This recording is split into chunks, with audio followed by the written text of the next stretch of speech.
प्रकाश आंबेडकरांनी माननीय प्रकाश आंबेडकरजी म्हणजे वंचित बहुजन आघाडी यांच्याबरोबर आमचा कालपासून व्यवस्थित सुसंवाद सुरू आहे।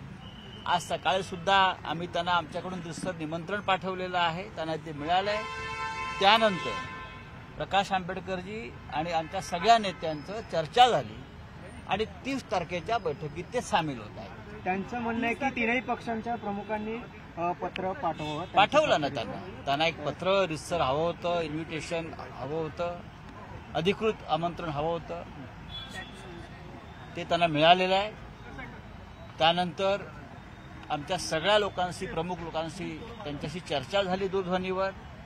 दिल्लीतल्या नेत्यांनीही त्यांच्याशी चर्चा केली आणि ते समाधानी आहेत। वंचित बहुजन आघाडी हा महाविकास आघाडीचा एक महत्त्वाचा मित्रपक्ष आहे, घटक पक्ष आहे, तो राहील आणि भविष्य काळामध्ये आम्ही सगळे माननीय प्रकाश आंबेडकर यांच्याबरोबर काम करू।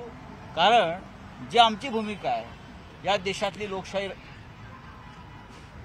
वाचायला पाहिजे, ज्या संविधानाची चिरफाड सुरू आहे, संविधान वाचवायला हवं आहे, हुकुमशाही विरुद्ध लढायला हवं आहे, मोदींची एकाधिकारशाही रोखायला पाहिजे। हीच भूमिका प्रकाश आंबेडकर साहेबांची आहे, तीच आमची आहे। आमच्यामध्ये कोणतेही मतभेद नाही आहेत।